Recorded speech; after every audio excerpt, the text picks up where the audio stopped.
சற்று முன் கிடைக்கப்பெற்ற மிக மிக முக்கியமான செய்தி ஒன்று வெளியாகியுள்ளது. அனைத்திந்திய அண்ணா திராவிட முன்னேற்றக் கழகத்தின் மிக முக்கியமான நிர்வாகிகள் பன்னீர்செல்வத்தின் வீட்டிற்கு சென்று கதவை தட்டியுள்ளனர். என்ன நடந்தது என்பதை பார்ப்பதற்கு முன்பாக புதிய பார்வையாளர்களாக இருந்தீங்கன்னா மறக்காம சப்ஸ்கிரைப் மட்டும் பண்ணிருங்க. சட்டசபை தேர்தல் நடைபெறுவதற்கு இன்னும் 6 மாதங்கள் மட்டுமே உள்ளது. இந்த 6 மாதங்களில் அடுத்தடுத்து என்ன செய்ய போகிறோம் அதிமுக என்பதை தலைமை நினைக்கிறதோ இல்லையோ, தொண்டர்களும் நிர்வாகிகளும் கலக்கத்தில் தான் இருக்கிறார்கள்.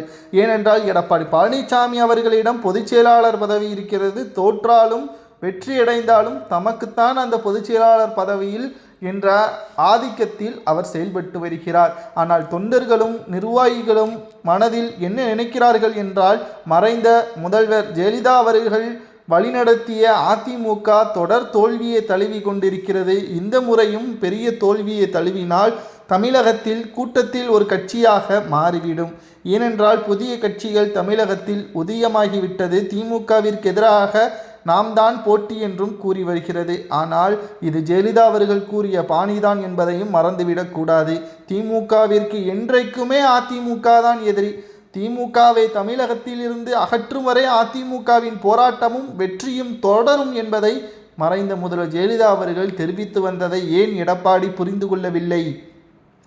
ஓபிஎஸ்ஐ சசிகலா அவர்கள் இணைந்துவிட்டார், அதனால் ஓபிஎஸ் துரோகி என்று எடப்பாடி கூறியுள்ளார். ஆனால் ஓபிஎஸ்ஐ தான் 2 முறை முதல்வராக ஜெயலலிதா அவர்கள் நியமனம் செய்ததையும் மறந்துவிடக்கூடாது. மேலும் மறைந்த முதல்வர் ஜெயலலிதா அவர்கள் உண்மையான விசுவாசி ஓபிஎஸ் என்பதையும் அழுத்தம் திருத்தமாக கூறியிருந்தார். அப்பொழுது எடப்பாடி எங்கே இருந்தார் என்பதையும் ஞாபகப்படுத்தி கொள்ள வேண்டும் என்று ஓபிஎஸ் வீட்டிற்கு ஆதரவுகளை கொடுத்து கதவை தட்டி இதையெல்லாம் தெரிவித்துள்ளனர் மாவட்ட செயலாளர்கள், தென் மாவட்ட நிர்வாகிகள்.